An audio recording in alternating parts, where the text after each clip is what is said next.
રામ મિત્રો, મારી ચેનલમાં ફરીથી તમારા બધાનું હાર્દિક સ્વાગત કરું છું. કેમ છો બધા મિત્રો? મજામાં જ હશો.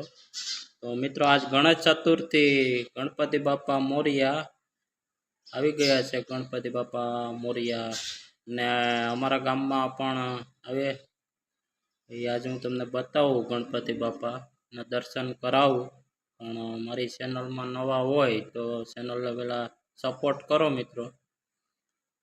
તો જોઈ શકો, ઘરે બેઠા છીએ, નાહી ધોઈને હવે જઈએ. સાંજના 6 વાગ્યા છે. ગણેશ ચતુર્થીનો આજ દિવસ છે. બધાને હાર્દિક શુભકામના છે ગણપતિ બાપાની. પહેલાં તો અમારા વિસ્તારમાં જ છે ગણપતિ બાપા, એ પહેલાં એના દર્શન કરાવું. અને બીજા છે ગામમાં મહાદેવના મંદિરનો વ્લોગ બાકી હતો, એટલે એ પણ બતાવી દઉં. મહાદેવનું મંદિર ગામમાં છે, કન્ટિન્યુ જોડાયેલા રહેજો.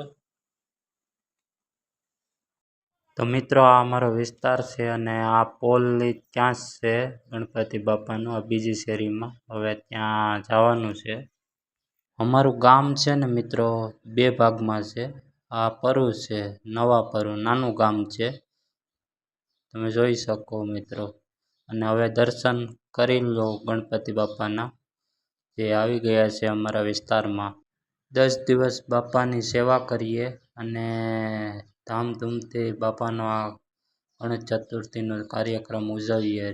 અને સિદ્ધિવિનાયક ગ્રુપ દ્વારા કરવામાં આવે છે કાર્યક્રમ. બહુ જોરદાર થાય છે કાર્યક્રમ. અને વિસર્જનનો પણ આપણે વ્લોગ આવશે.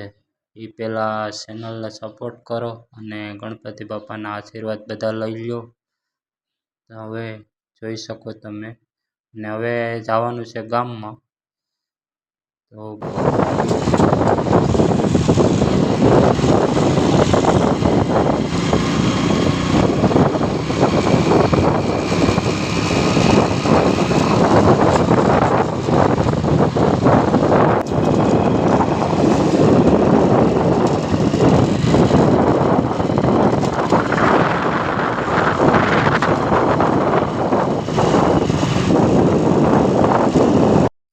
તો મિત્રો, અમે આવી ગયા છે હવે મંદિરે, ભોળાનાથના, જે રૂપનાથ મહાદેવનું મંદિર છે. અહીંયા ગણપતિ બાપાનું પણ બિરાજમાન છે, જે સ્વયં ભોળાનાથના મંદિરમાં. એના પણ તમને દર્શન કરાવું.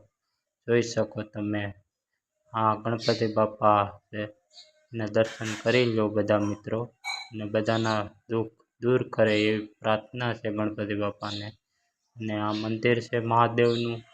શ્રાવણ મહિનામાં પણ બહુ જોરદાર અહીંયા આયોજન હોય, પણ આપણે કંઈ ટાઈમ નહોતો મળ્યો બનાવવાનો, એટલે માફી માગો. અને હવે મળશું પાછા વ્લોગમાં. જય શ્રી રામ.